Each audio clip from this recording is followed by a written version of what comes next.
Food, diary, dairy. क्या ऐसी spellings में आपसे भी मिस्टेक होती है? डेफिनेटली। डे 3 लेकर आई हूं आपके लिए। डे 3 में हम सीखने जा रहे हैं फोनिक्स, यानी कि how to pronounce word correctly. किसी शब्द को करेक्ट प्रोनाउंसिएशन कैसे करें। सबसे पहले सीखेंगे हम वाउल्स।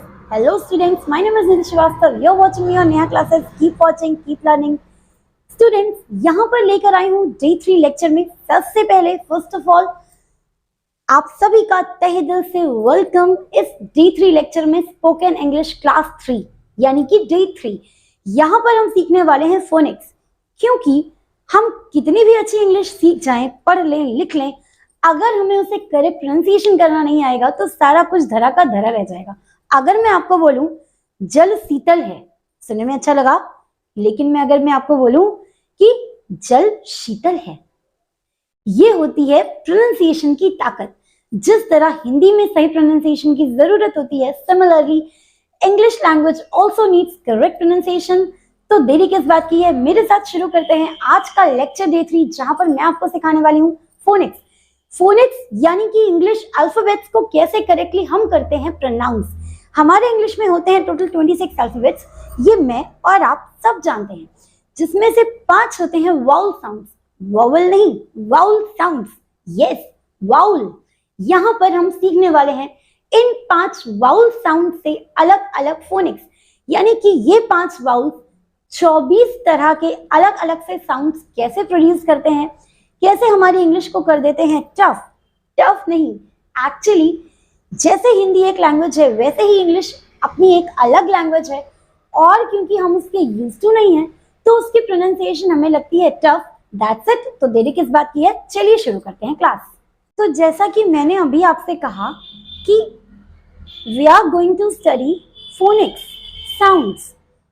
पहली चीज, don't compare English and Hindi because both are the different languages. दोनों बड़ी प्यारी, बड़ी खूबसूरत लैंग्वेज है, लेकिन दोनों को कंपेयर मत कीजिए, क्योंकि जहां पर आप कंपैरिजन शुरू कर देते हैं प्रॉब्लम वहीं से शुरू हो जाती है। तो इंग्लिश इंग्लिश की तरह समझिए, हिंदी हिंदी की तरह समझिए, लेकिन आपको समझ में आए वैसा मैंने यहाँ पर लिखा हुआ है। यहाँ पर मैंने वोवल्स, जिन्हें हम कहते हैं वाउल्स, वोवल बिल्कुल भी गलत प्रोनाउंसिएशन है। The correct pronunciation is vowel. तो मैंने वाउल्स के लिए बेसिक हिंदी, यानी जिसे हम कहते हैं इंग्लिश, ये शब्द आपने कॉमेडी में, जोक्स में, मीम्स में सुना होगा, आज मेरे मुंह से भी सुनिए। ये ऐसे वाउल साउंड्स हैं जो हमें पढ़ाए जाते हैं, but they are the English, यानी कि जहां पर हम हिंदी और इंग्लिश को कनेक्ट करने की कोशिश करते हैं। लेकिन जब आप उन्हें डिक्शनरी में खोजेंगे, ढूंढेंगे, then you will find these types of symbols. What are these symbols, ये मैं आपको एक एक करके एक्सप्लेन करती हूँ। तो चलिए शुरू करते हैं। यहाँ पर हम पढ़ने वाले हैं इन वाउल्स के बारे में। They are 5 vowels in our English. हमारे इंग्लिश में 26 अल्फाबेट्स होते हैं, ये आपको पता है, मुझे बताने की बिल्कुल जरूरत नहीं है। Among that 26 alphabets, these are the 5 vowels. They have their different kinds of sound. उन्हीं के बारे में हम एक एक करके पढ़ते हैं। ए के लिए हमने बहुत बार देखा है, पढ़ा है कि ए के लिए जो साउंड प्रोनाउंस होता है, यानी जो हम साउंड को प्रोनाउंस करते हैं, दैट इज आ। यानी कि जब हम अपना पूरा मुंह खोल के बोलते हैं आ। व्हाट इज आ? That is car, bar, char, far. Next, that is a. A means यहां पर है ये ए, सॉरी, ए है यहां ए। ए यानी bat, cat, rat, mat, and this is A. What is? Name, game, fame. Fame चाहिए ना आपको? That's all about. उसके बाद एक और वर्ड आता है, दैट इज एयर। ये भी हमने देखा है, पढ़ा है। क्या? एयर। एयर मतलब जैसे आप बोलते हैं ना फेयर, डेयर, बेयर।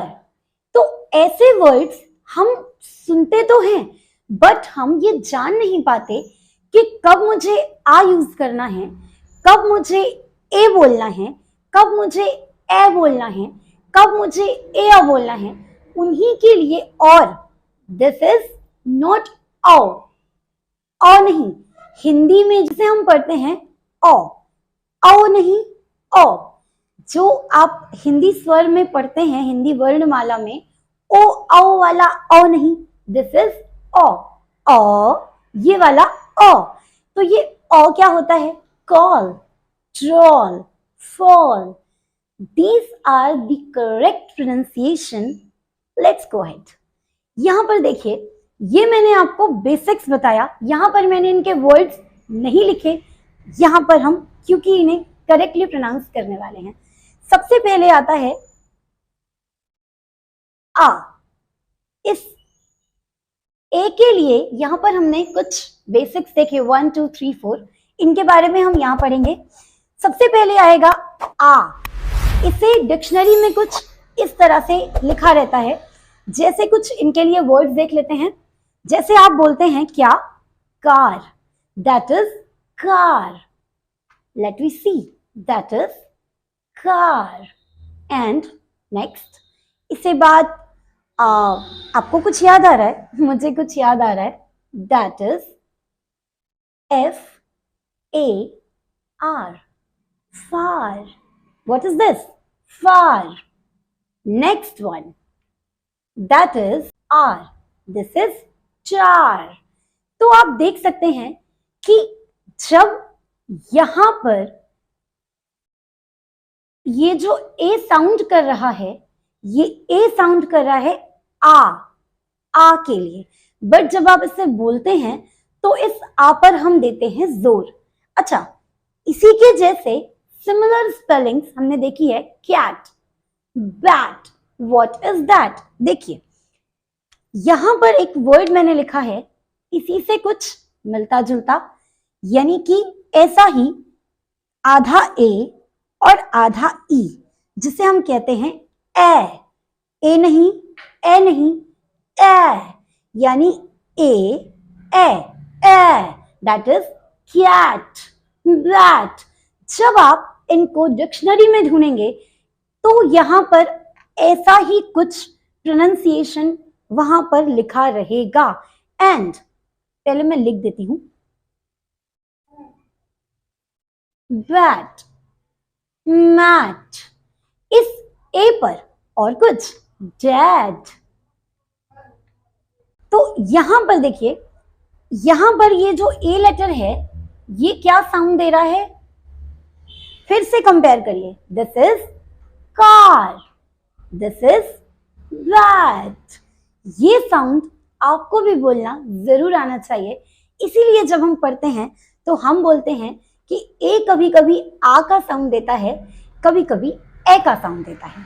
ठीक है, आई थिंक ये दोनों कंफ्यूजन दूर हुई। चलते हैं आगे।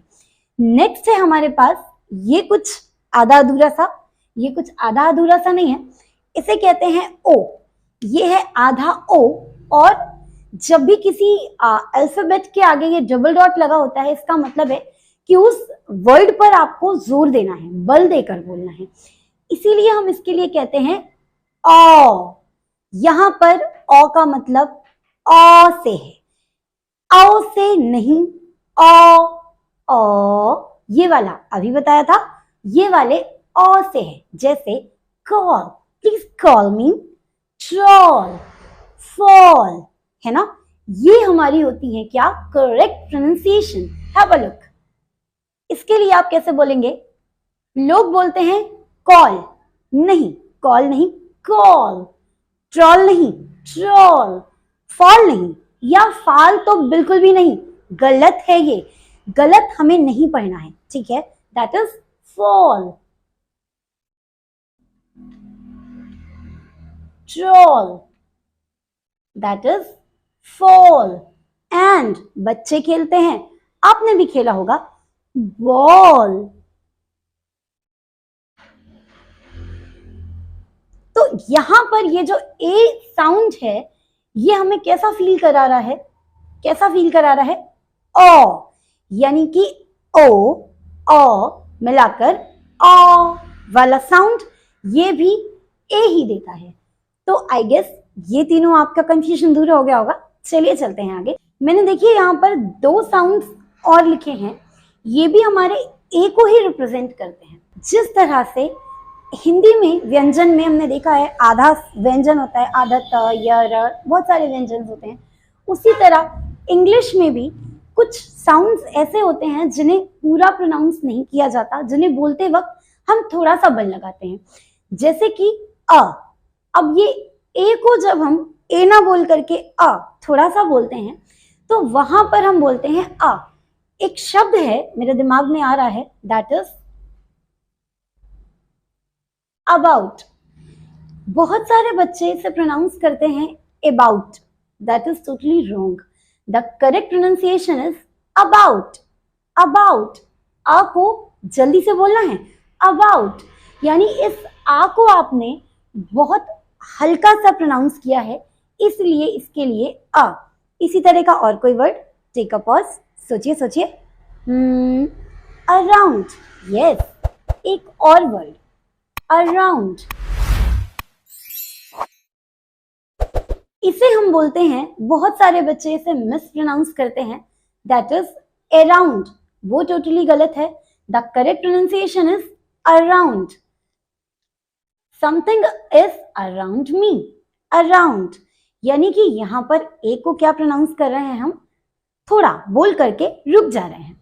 इसके बाद देखिए मैंने एक और वर्ड लिखा है, दैट इज ई।